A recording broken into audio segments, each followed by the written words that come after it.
नमस्कार, मैं अभिषेक राज। Easy way global में आप सभी का हम स्वागत करते हैं। दोस्तों, चैनल पर नए हैं तो लाइक और सब्सक्राइब जरूर कर लीजिएगा, क्योंकि बहुत सारे ऐसे इंपॉर्टेंट न्यूज होते हैं जो आप तक नहीं पहुंच पाता है, बिना सब्सक्राइब किए आप तक नहीं पहुंच पाएगा। डीआरडीओ की तरफ से एक बहुत बड़ी भर्ती की सूचना है, और ये सूचना काफी इंपॉर्टेंट है उन बच्चों के लिए जो आईटीआई डिप्लोमा या नॉर्मल बीटेक किए हुए हैं। उन सबके लिए बहुत बड़ी भर्ती आ सकती है। मैं ऐसा क्यों बोल रहा हूं? क्योंकि डीआरडीओ की तरफ से भर्ती की सुगबुगाहट अब तेज हो चुकी है, क्योंकि डीआरडीओ ने एक ऑफिशियल लेटर लिखा है किसको, एसएससी को, और बताया है कि भाई मेरे यहां जो सीटें खाली है उस पर भर्ती प्रक्रिया शुरू करना है। वैसे में ये खबर काफी वायरल हो रहा है कि भाई डीआरडीओ में भर्ती आने वाली है। इससे पहले जो आईटीआई के लिए भर्ती निकाला गया था वो था सीईपीटीएम 10, ठीक है ना। इस बार ये 11 आने वाला है, 11। तो ये संभवतः ये भर्ती आपको इस साल के लास्ट तक देखने को मिल सकता है, ठीक है। तमाम इस पे हम चर्चा करने वाले हैं। चर्चा करने से पहले मैं आपको बता दूं कि बाबू, तैयारी करते रहो। अगर आप आईटीआई किए तो ये मान के चलो कि हर सप्ताह हर महीने भर्ती आ रही है।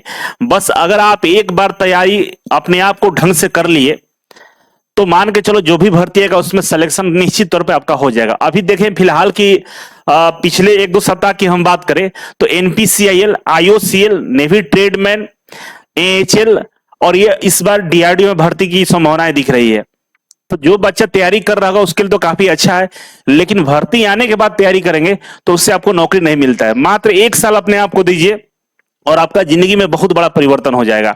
अगर आप ऑफलाइन नहीं आ पाते हैं तो ऑनलाइन के भी माध्यम से आप हमसे जुड़ सकते हो, तैयारी कर सकते हैं। इजी वे ग्लोबल एप्लीकेशन को डाउनलोड कर लीजिएगा, और डाउनलोड करने के बाद यहां पे आएंगे तो बहुत तरह के आपको कोर्सेस दिखाई देगा। फिलहाल के लिए मैं बता दूं कि मास्टर कोर्स आप ज्वाइन कर लीजिएगा। मास्टर कोर्स में फाउंडेशन बैच चलाया जा रहा है, और इस बार फाउंडेशन बैच को हम लोग इस तरह से डिजाइन किए हैं कि जो भी भर्ती आएगी सबके लिए बेहद ही एक बेस्ट ऑप्शन होगा, जिसके माध्यम से आप तैयारी कर पाएंगे, ठीक है। तो आप अगर थोड़ा सा भी दिल में इच्छा हो तैयारी के लिए तो आप तैयारी कर सकते हैं। और पिछले कुछ दिनों से देखा गया है कि लगातार जनरल अवेयरनेस हर जगह पूछा जा रहा है, चाहे एनपीसीएल की बात करें, आईओसीएल की बात करें, नेवी ट्रेडमेंट की बात करें या डीआरडीओ की बात करें, तमाम जितने भी भर्तियां हैं सब में करंट अफेयर से प्रश्न पूछे जा रहे हैं, और अच्छा खासा प्रश्नों का संख्या रहता है। वैसे में जरूरत है कि भाई डेली बेस पे आपको करंट अफेयर का तैयारी होना चाहिए, ठीक है ना। तो मेरे पास ऐसे बहुत सारे प्रोडक्ट है जिसके बारे में मैं बताना चाहूंगा। ये तो करंट अफेयर मैगजीन है मेरे पास, ठीक है। मासिक करंट अफेयर बूस्टर है और मासिक करंट अफेयर बुकलेट है। इसके अलावा daily quiz and mock test है। इसमें मैथ, रीजनिंग, इंग्लिश के असाइनमेंट मिलते हैं, साथ ही साथ 10 करंट अफेयर, 10 जनरल स्टडी और 10 जनरल साइंस मिलता है। 1, 2, 3, 4 तरह के प्रोडक्ट है। चारों तरह के प्रोडक्ट को कंबाइन करके हमने बनाया है मास्टर करंट अफेयर, ठीक है। और यह मास्टर करंट अफेयर 111 रुपए का मात्र है, जो 1 ईयर वैलिडिटी के साथ है।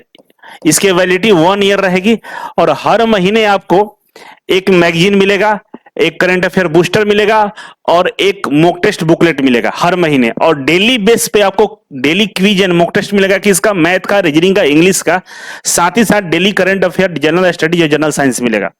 ये सबका प्रैक्टिस डेली बेस पे करते हैं, तो आने वाले दिनों में आपका करंट अफेयर काफी मजबूत हो जाएगा, जनरल अवेयरनेस काफी मजबूत हो जाएगा। तो आप देख लीजिएगा, क्योंकि एग्जाम पॉइंट ऑफ व्यू से काफी महत्वपूर्ण है, इसीलिए मैंने आपको ये सारी चीजें बता दिया, ठीक है।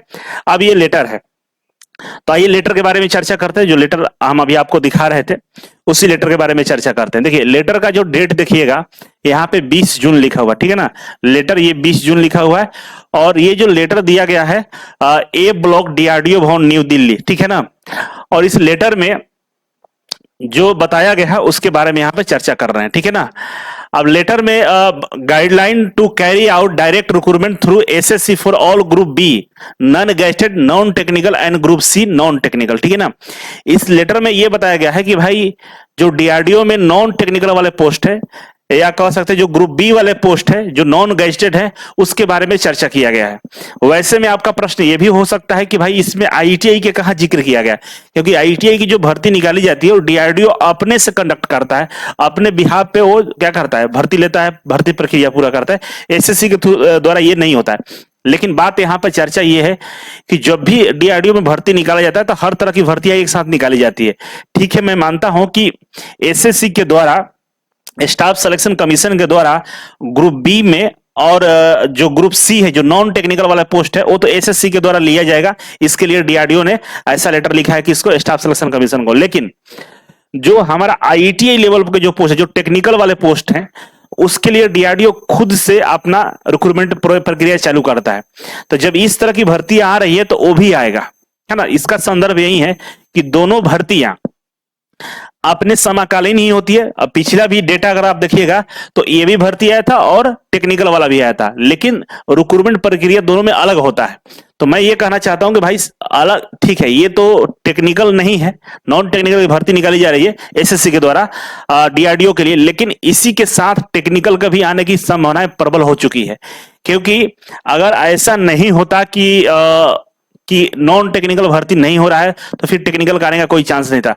एक साथ सारी भर्तियां हर जगह होता है। जैसे कोई भी आप डिपार्टमेंट उठा लीजिएगा, चाहे कोई भी आईओसीएल हो, एनपीसीआईएल हो, बार्क हो, हर जगह देखिएगा लिस्ट ना, तो उसमें टेक्निकल भी होता है, नॉन टेक्निकल भी होता है, इंजीनियर्स के लिए भी होता है, साइंटिस्ट के लिए भी होता है।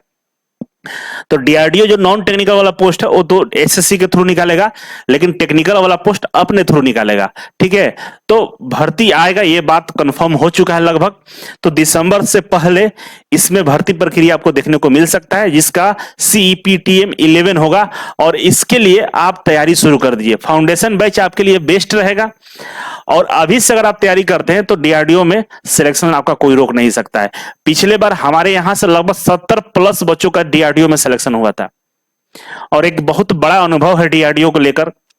स्किल टेस्ट में भी बच्चे हमारे यहाँ काफी संख्या में आए थे, और लगभग बच्चों ने डीआरडीओ के स्किल टेस्ट क्वालिफाई किया था। और बहुत सारे बच्चों को, लगभग 70 प्लस बच्चों का डीआरडीओ के फाइनल मेरिट लिस्ट में नाम आया था और सिलेक्ट हुए थे। तो ऐसे में बड़ी बात यह है कि भाई तैयारी जरूर करिएगा। आगे इस पे कोई भी प्रश्न होगा, कोई भी सुझाव होगा, कमेंट बॉक्स में आप कमेंट कर सकते हैं। तो मिलते हैं अगले वीडियो में, तब तक के लिए नमस्कार।